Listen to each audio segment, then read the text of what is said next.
Welcome to Unfiltered Under 30, the podcast where the next generation of marketing leaders are grabbing the mic and reacting to what's actually happening in this industry.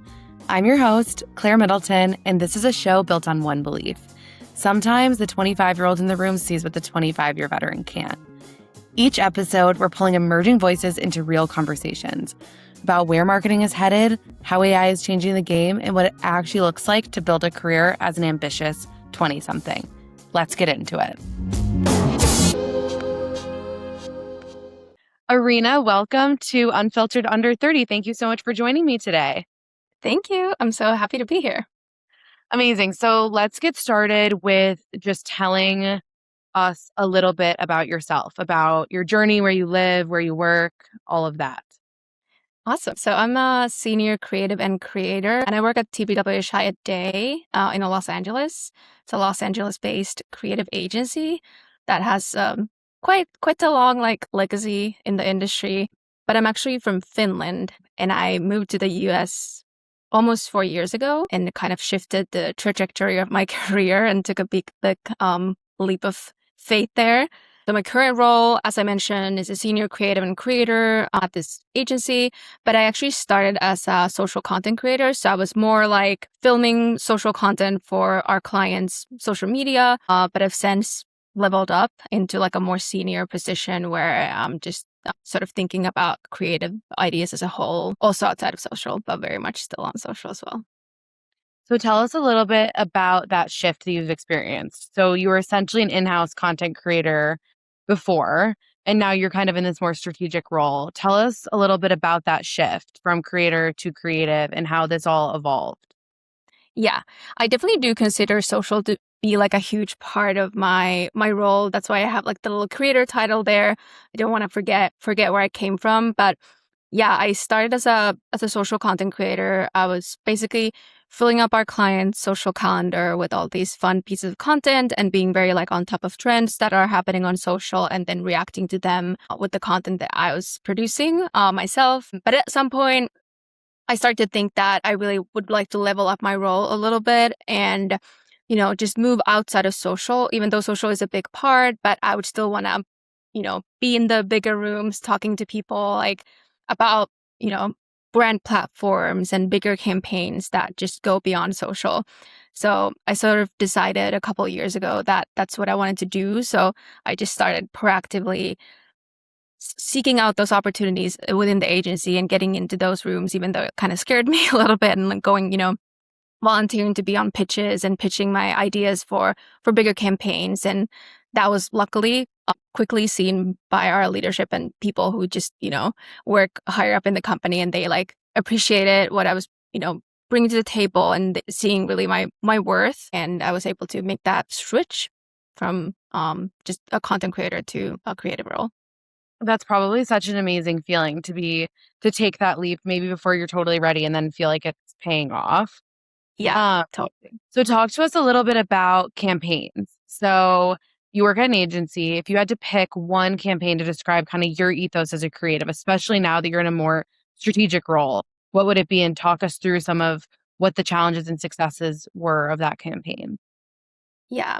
One of my favorite pieces of work is actually a more recent work that we've done. And I feel like that also sort of combines the things that I really love as a creative, what I would consider something that's like, work-life goals, or like a campaign that like I'm really proud of, which is when it sort of combines an important purpose, but then it also has, maybe a celebrity or involves pop culture somehow. Like it really breaks through the noise on social. And we actually did a campaign like this for Gatorade recently this spring. And it's all centered around the stat that only 6% of sports science focuses on women's bodies, which is crazy since especially like women's sports is very much on the rise. And, people always talk about like everybody watches women's sports, but it's crazy that women only get this small amount of research done specifically on them because women are not small men. That's not the case. So you can't just apply all the studies that you do on men to women. So we, with Gatorade, kicked off this initiative called Body of Science, which is a multi-year commitment from them to basically contribute to this body of science and, do more studies on women specifically. And how we launched this is sort of the pop culture break through the noise part, because we launched it with Venus Williams at the Met Gala, and all of her looks throughout the gala had all these Easter eggs about, the 6% stat or just science. One of her coats was inspired by a lab coat. So it's like doing all those things. And then we had creators reporting about her outfits on social. So it was just a very dear campaign to me. That's still going on. We have multiple beats coming out of it, but just a very cool piece of work to be able to work on, since it's also so purposeful. Yeah, that's incredible. So tell us about, especially someone that maybe isn't familiar with how agencies work, tell us about what your role in that campaign was. What were you driving? What was your kind of R&Rs throughout the campaign? Yes. So as a senior creative, I'm heavily always in the room where we're thinking about, the creative concept, what is it called? How does it show up in culture, in media? So I work very directly, with our creative directors on the campaign. And I was especially working on all the social executions, all the creators that we wanted to work with, and how did we brief them? What are they saying about this? And how does it show up on Gatorade social? But then also just, working closely with the creative directors on, some of the looks that were happening and, the whole rollout. So I was very just all kinds of things, which I love about, the fact that I'm a creative, that you get to touch upon so many things throughout the creative process. But definitely all the creative things that involve, just coming up with stuff, which is also a fun thing to get to do for a living. Absolutely. So much fun. Yeah. Okay, so let's shift gears and talk about another one of the campaigns that you worked on. So you helped to make BEHR the #1 paint brand on social media, a category truly no one probably expected to go viral. So what does that kind of success say about the role that social plays in a campaign now versus even 10 years ago? Yeah, so BEHR definitely holds a special place in my heart because it was my first client in the States. And we had so many successes with them. We basically started their TikTok from scratch, honestly, and grew it from there, and started implementing all these short form videos, from color inspiration to DIY. So we had all these different buckets for the content, just to hit on different kinds of topics when it comes to paint. And kind of like you said, no one really expected maybe paint to go viral, but it does make sense. It's very visual, it's very visual, it's very inspirational, but it's also from, the DIY side, you can learn a lot. So, which is also great for social, for the educational part. But one of the most successful things that we did for BEHR was, I don't know if you remember those CGI videos that were happening on social a couple of years ago, pre-AI, when you would see a huge Jacques Mousse back, rising from the ocean or stuff like that. So it was around that time when we did sort of our own take on the CGI trend, where we basically did three very simple videos where I was there in the room painting a paint stroke on a wall with this red paint called cherry cola. And then in post-production, we added these cherries that would fly out of the wall as we painted the stroke on the wall. And then we also added this audio visual aspect to it, where you see obviously the cherries, but then you hear this fizzy sound as you open a Coke can. And we were just thinking that this is super fun and just very visual and just pleasing content to see. And it went insanely viral, 50 million views across platforms on Instagram and TikTok, both just insanely viral. People in the comments saying this is the best marketing I've ever seen. And also other people making videos about our videos was definitely a highlight. So I think that is just a testament to how social is and was just a playground where you can test out things and kind of see what sticks and learn from the community and what they want to see. And then that at the end, might become something bigger, and might feed into your bigger, larger brand platform or campaign that you want to do as a brand. But I think social is a very fun way to just experiment with things as a brand. That's amazing. That's one of the things I love about social too, as someone that works in marketing, is to see other people's ads and content and then seeing other people appreciate it is so satisfying. Like when a campaign lands and everyone's talking about it, it's just so much fun to experience, even if it's some of your peers or someone like a client you don't even work with.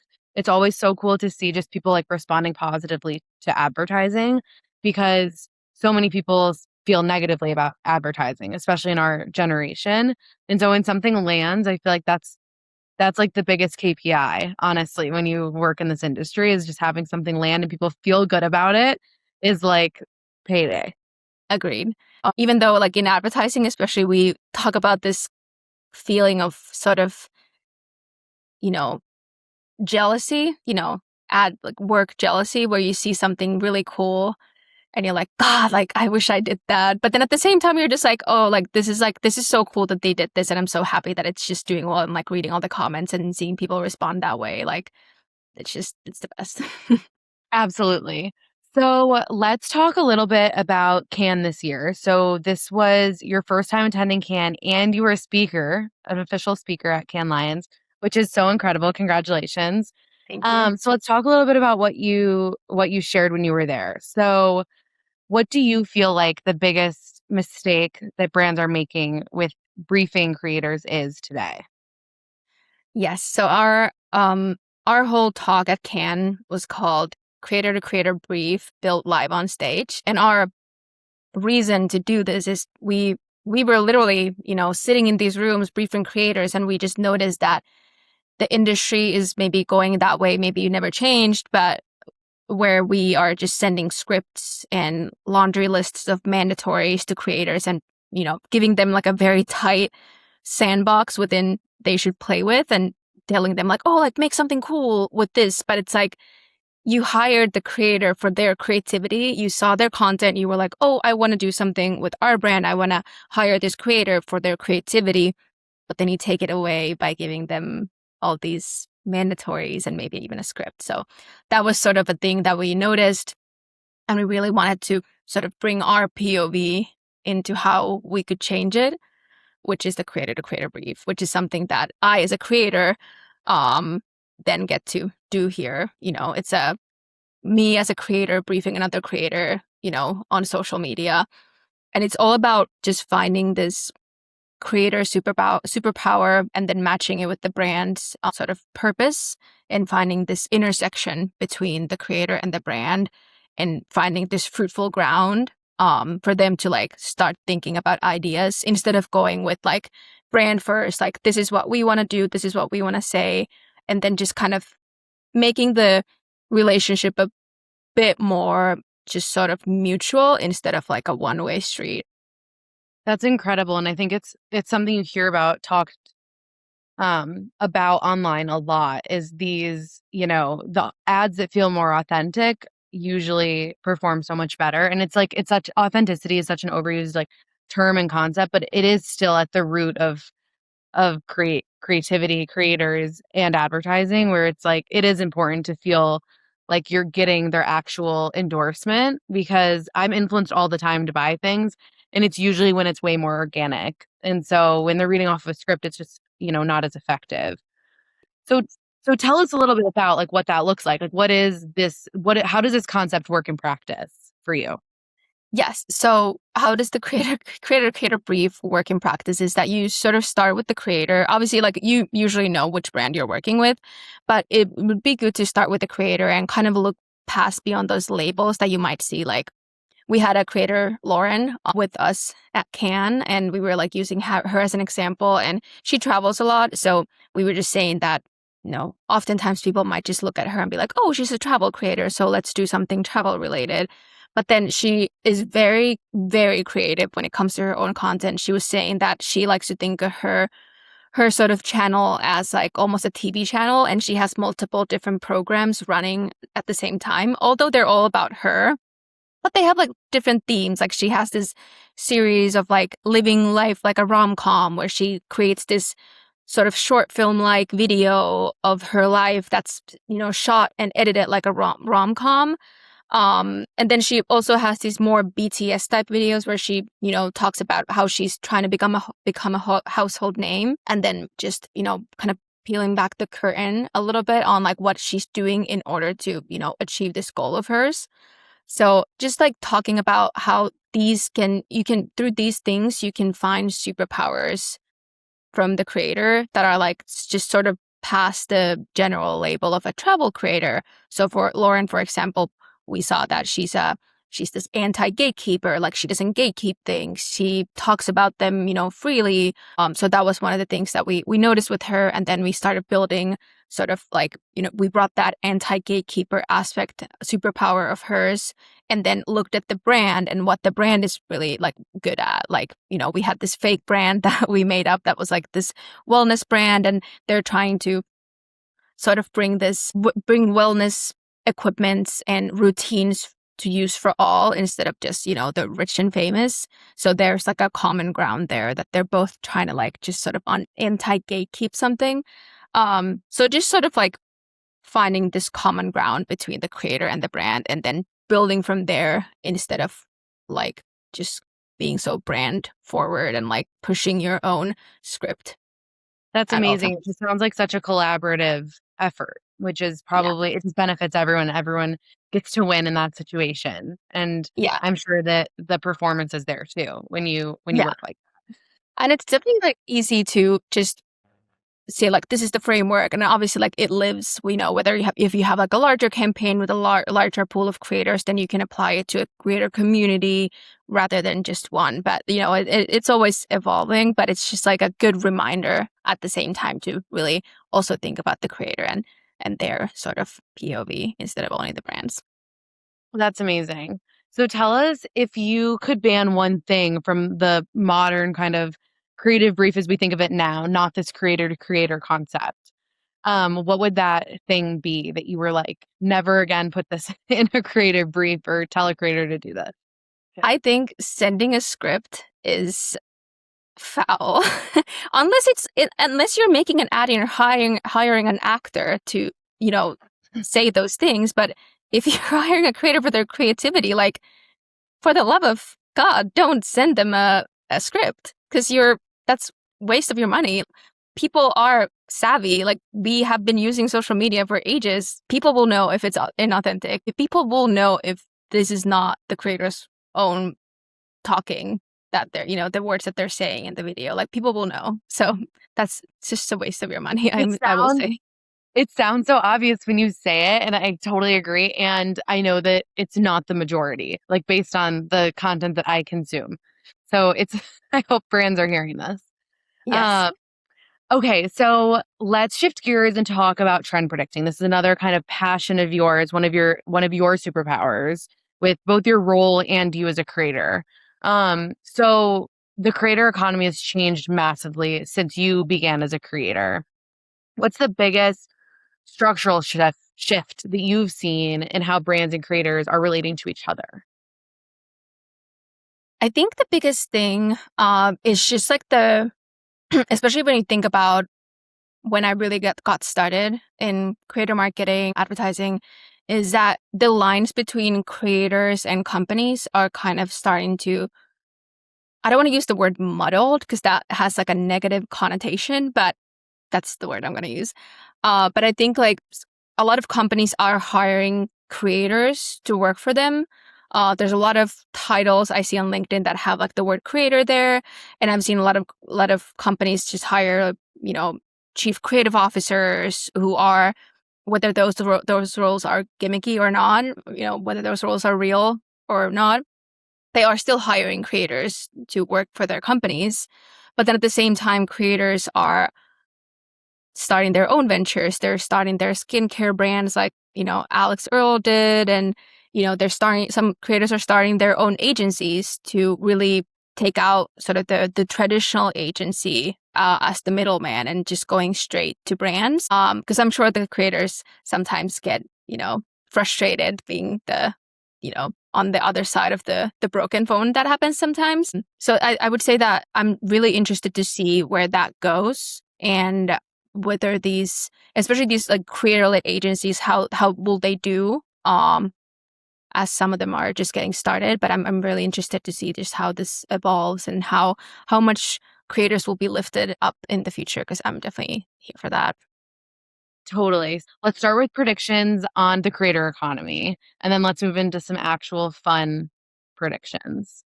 So, what kind of predictions do you have for the creator economy, the way creatives are working with agencies, the way they're working with brands, and let's say in the next year to 5 years? Well, coming off of Cannes, especially, and looking all the work in like all the categories, but especially obviously looking at the social and creator category, there's a lot of really cool work, but there's nothing really that has like a creator at the center of the work. It's more like in those types of cases, creators might still sort of be the distribution channel for most of those campaigns. So I would be really interested to see and hoping that that happens in the next year or two, that there will be a Cannes-winning campaign that just has a creator at the center of it somehow. So that's my one prediction for the creator economy. I love that. Okay, what predictions do you have for AI? Well, AI is definitely in an interesting place right now. It's obviously rapidly accelerating, and we hear all these like news about it at all times. And you're supposed to learn it, but I haven't really seen it in the being used in the creator economy in any way. Obviously, it's a little volatile of a subject, because a lot of you hear like all these things in the media that like, oh, like we're all gonna lose our jobs, and like what about the creators? Like, is anybody gonna, we're just seeing this like slop in all the channels. So I'd be very interested to see if there are any creators, if there are any AI creators that somehow pop off in the next year, or just creators using AI in an interesting way that doesn't sort of push people away. Because I feel like sometimes, especially in the recent year or two, I feel like whenever AI is heavily being used in content or in marketing, it does have a little bit of a sort of that like effect that kind of pushes people away. It's kind of icky maybe, but I'd be interested to see in any use cases that where people actually use it wisely, and especially in the creator marketing world. Yeah, it's definitely an interesting space to observe on social with how people are talking about AI. Like if you've seen any of the creators that have done ads for ChatGPT, if you go to the comments, it's just you see Gen Z and how they feel. So, how do you feel like AI is changing the creative process? We've talked a little bit about how it might be affecting creators, but what about just the creative process, even in how you use AI in your work, and what you think is genuinely useful, and what people might still misunderstand about where the human creativity intersects with that? Yeah. There's definitely a huge push, I would say, like across all industries and in the creative industry as well, to use AI and just learn the tools. And I do think that that's a good, like, just skill to have. Similar to, how in the creative field using Photoshop and all the like the Adobe suite tools is. Obviously, AI is much larger than that and accelerating much more rapidly. But I do think that at the end of the day, taste and curation is just important, especially since with AI, people can create so much content, like I mentioned, slop sometimes, that just like, you can create it in a second and just like push it out there. And I think that just the ability to have taste and distinguish what looks good, what sounds good, what is good from something that is just like slop will be very important. Like you can obviously, and we, at work, I see this all the time, like we can speed up some of the things in the process and be more agile.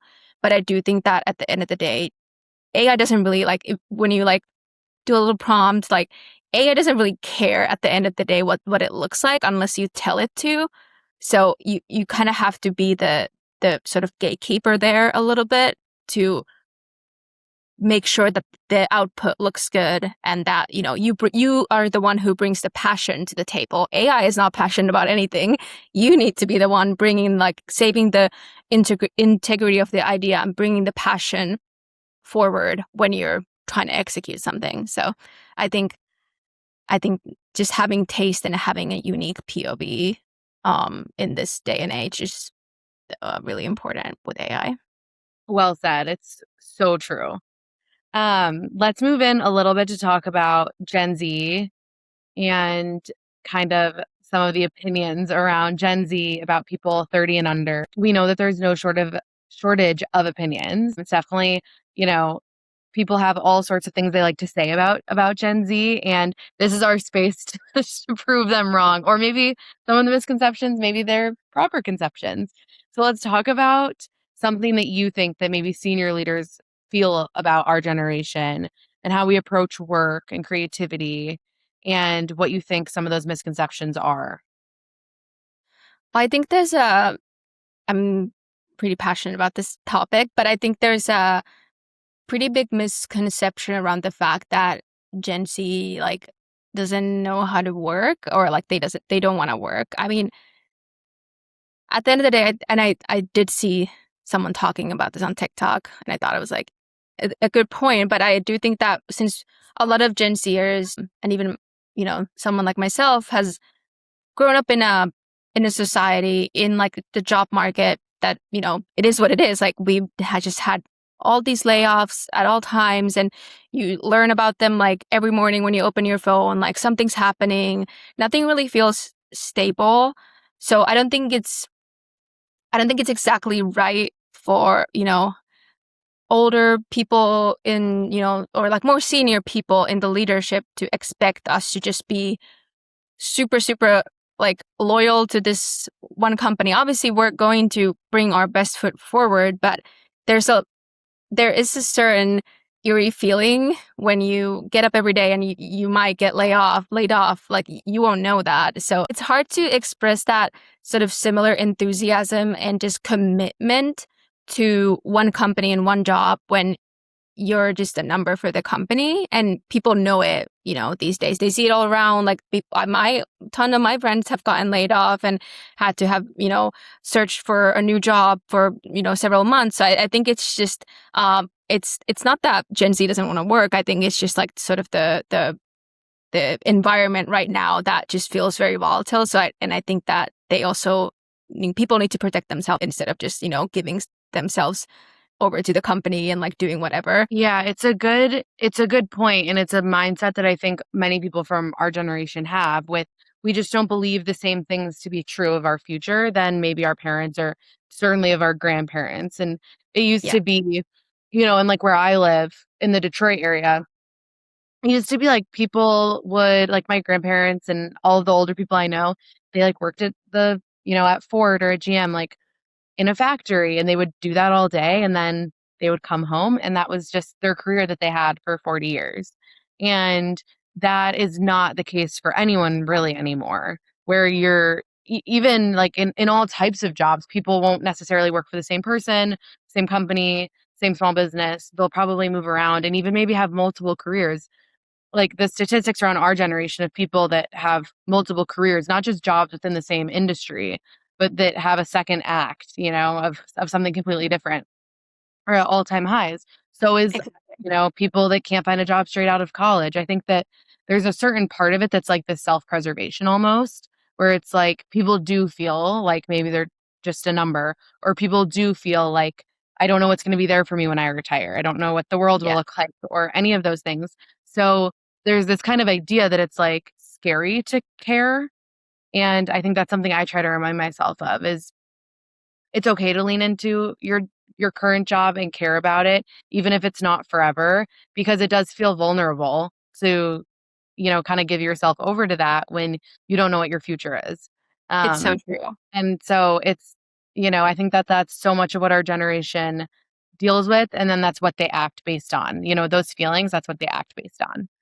Yeah, I agree. So if you did walk into a room full of CMOs, industry leaders, agency leadership, you had 2 minutes to challenge their thinking, what would you say? Sort of building off on that question that we just discussed, but I think, and I'm lucky that in my current role, I have immense support and understanding from my manager and all that.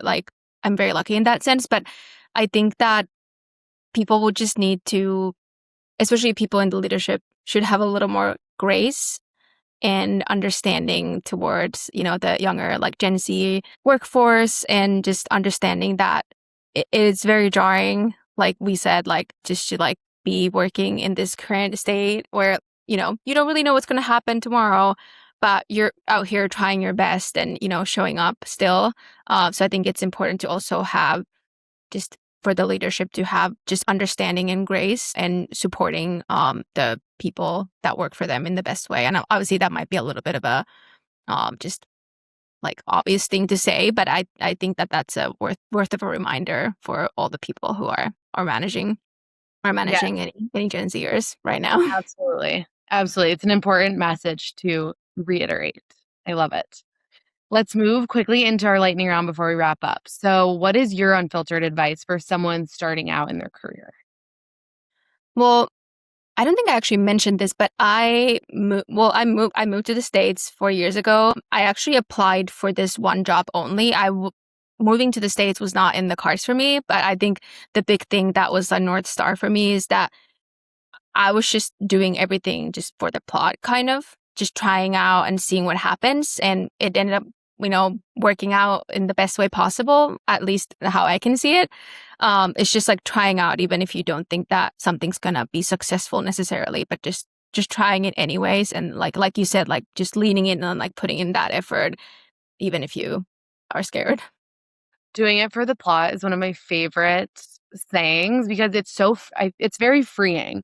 It's like if you think of everything as just, I'm just doing this for an experience, or not everything needs to be it's not that serious, It's kind of like you're like in a TV show of your own and you're just like creating this like side plot for yourself. Like that's like, it helps you to like really like get you out of your head a little bit. Yeah. So you're like, this is just a side quest, and that's what it is.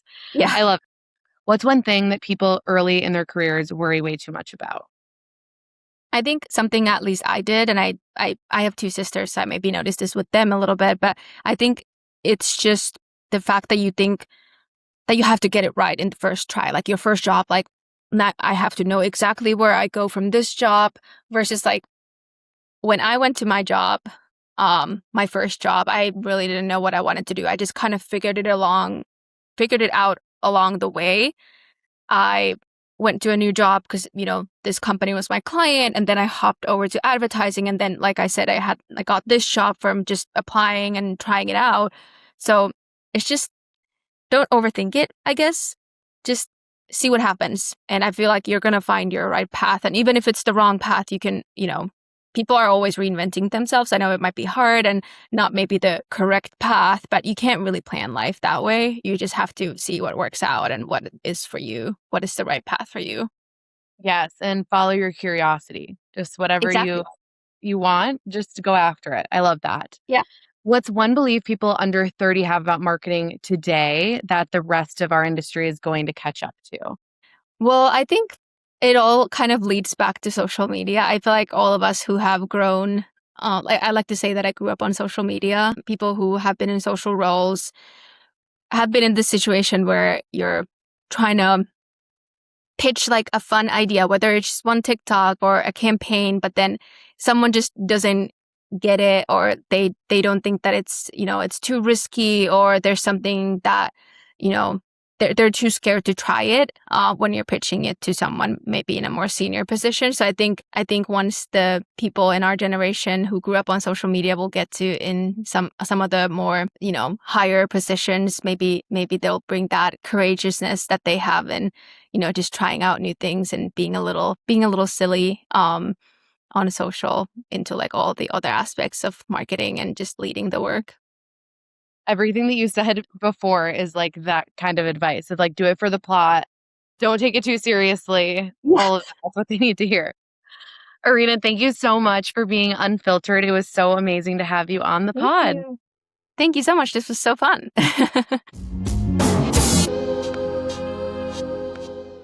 You're listening to the Mediaocean Podcast Network. For more of our shows, visit www.mediaocean.com/podcasts.